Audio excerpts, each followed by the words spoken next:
Assalamualaikum warahmatullahi wabarakatuh. Halo sobat sejarah, selamat datang di podcast Ngopi, ngobrol otentik penuh inspirasi. Oke, di podcast kali ini kita akan membahas salah satu konflik yang panas terjadi pada abad ke-20. Selamat datang di podcast kami yang mengangkat tema Perang Dingin.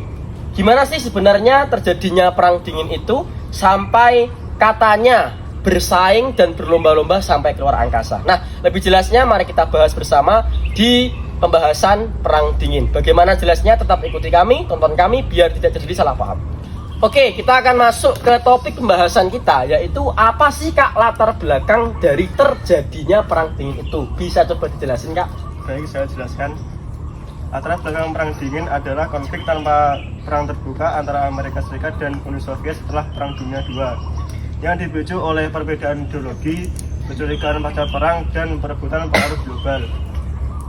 Amerika Serikat mendukung demokrasi liberal dan pasar bebas, sementara Uni Soviet mengusung komunisme dan kontrol negara.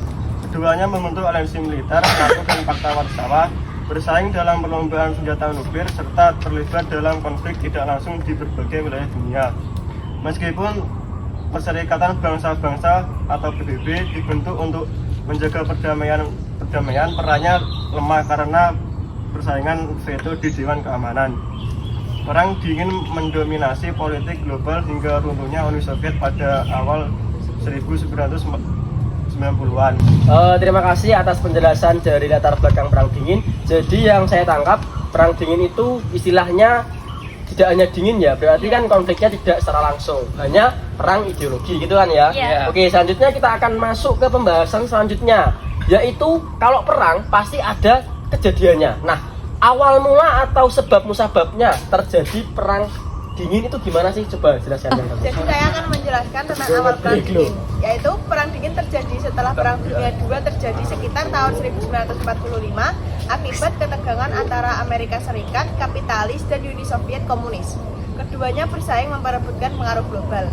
Penyebab utamanya meliputi 1. Perbedaan ideologi dan kepentingan antara Amerika Serikat dan Uni Soviet. Amerika Serikat berideologi kapitalis liberalis, sedangkan Uni Soviet berideologi komunis sosialis. Yang kedua, konferensi Yalta dan Potsdam yang menimbulkan perebutan wilayah terutama di Eropa Timur.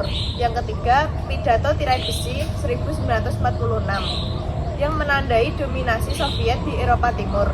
Yang keempat, doktrin Truman 1947 dan Marshall Plan 1948 sebagai upaya Amerika Serikat menahan komunisme.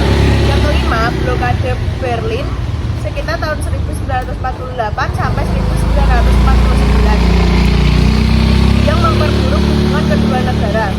Perang Dingin ditandai dengan ketegangan tanpa perang langsung, tetapi penuh persaingan politik, ekonomi, dan militer. Jadi itu awal Perang Dingin dan penyebab utama Perang Dingin dimulai. Oke, terima kasih. Baik, kita masuk ke tema atau topik selanjutnya. Tema atau topik selanjutnya yaitu akan membahas karakteristik. Oke, yang dijelaskan tadi adalah awal perang gitu ya. Jadi awalnya itu mereka bersaing antara ideologi, perbedaan ideologi satu dengan ideologi yang lain. Oke, akan kita masuk ke topik selanjutnya yaitu adalah karakteristik. Oke, karakteristik dari Perang Dunia II itu ada apa aja sih Kak? Bisa coba dijelaskan? Oke, Kak, saya akan menjelaskan karakteristik Perang Dingin. 1. Tidak ada perang langsung. Amerika Serikat dan Uni Soviet tidak berperang langsung, tapi lewat negara lain, proksi. 2. Pertentangan ideologi Amerika Serikat, kapitalisme dan demokrasi, Uni Soviet, komunisme dan diktator satu partai. 3. Perlombaan senjata dan teknologi persaingan nuklir dan luar angkasa, speed race. 4. Blok militer dan politik, Amerika Serikat membentuk NATO, Uni Soviet membentuk Fakta Warsawa. 5. Perang propaganda dan informasi, masing-masing pihak menyebarkan pengaruh lewat media dan pendidikan. 6. Spionase mata-mata, kegiatan intelijen meningkat seperti Chavez KGB. 7. Krisis internasional, contoh krisis rudal Kuba, Perang Korea, Perang Vietnam. 8. Pengaruh Perang Dunia Ketiga, negara berkembang jadi rebutan pengaruh dan sering terlibat konflik.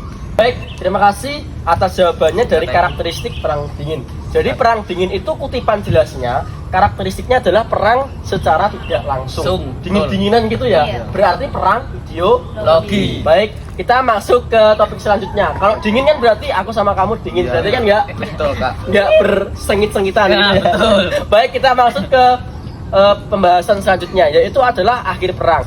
Di pertemuan pasti ada akhiran. Sama juga di suatu peristiwa pasti juga akan ada perpisahan atau akhir dari peristiwa tersebut. Nah, perang dingin pasti akan ada akhirnya. Bagaimana sih penjelasan lebih jelasnya tentang akhir dari perang dingin? Coba bisa dijelaskan oleh Kak Bagus. Baik, akan saya jelaskan. Akhir perang dingin berakhir pada tahun 1991 saat Uni Soviet bubar. Setelah runtuhnya tembok Berlin 1989 dan melemahnya kekuasaan komunis di Eropa Timur. Oke, terima kasih. Berarti itu adalah akhir perang dari perang dingin. Oke, dari penjelasan yang lain mungkin ada yang mencantumkan bahwasanya perang dingin itu berakhir setelah bubarnya Uni Soviet gitu ya. Baik, kita masuk ke pembahasan paling akhir nih. Apa itu? Yaitu adalah dampak. Nah, suatu peristiwa pasti akan membawa dampak, entah itu dampak yang besar ataupun dampak yang kecil. Terutama pada perang. Kalau perang kan masih dampaknya besar, mungkin ada yang meninggal dan sebagainya. Baik, kita akan coba bahas menjelaskan tentang dampak besar perang dingin terkhusus bagi dunia dan juga dampak perang dingin terkhusus bagi Indonesia. Nah, saya akan coba jelaskan dampak perang dingin bagi Indonesia. 1. Peristiwa G30 SPKI. Konflik ideologi memuncak menyebabkan kudeta gagal dan kekerasan politik besar. 2. Jatuhnya Soekarno, naiknya Soeharto. Pergantian rezim yang mengubah arah politik Indonesia secara drastis. 3. Penumpasan komunisme secara besar-besaran. PKI dibubarkan, komunisme dilarang, dan banyak simpatisannya ditangkap atau dibunuh.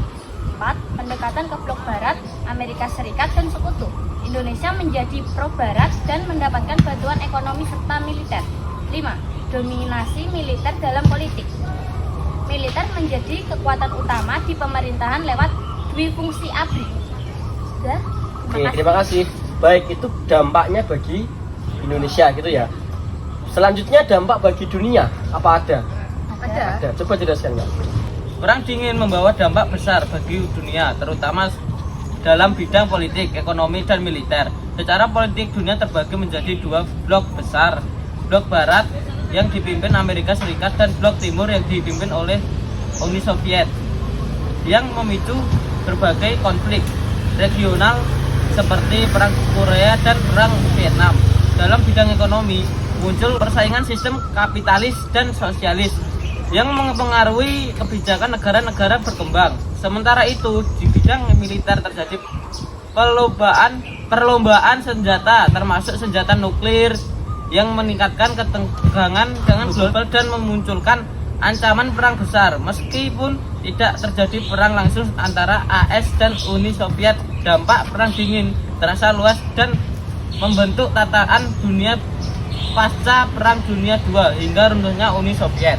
Demikian tadi penjelasan secara detail dan ringkas, mungkin padat, ringkas juga jelas itu ya, mengenai tentang perang dingin. Baik, selesai penjelasan kita tentang pembahasan perang dingin. Semoga podcast kita membawa istilahnya ilmu baru buat kalian semua, buat audiens semua, sehingga lebih mengenal apa sih itu perang dingin, latar belakangnya, kemudian awal perang sampai ke akhir perangnya.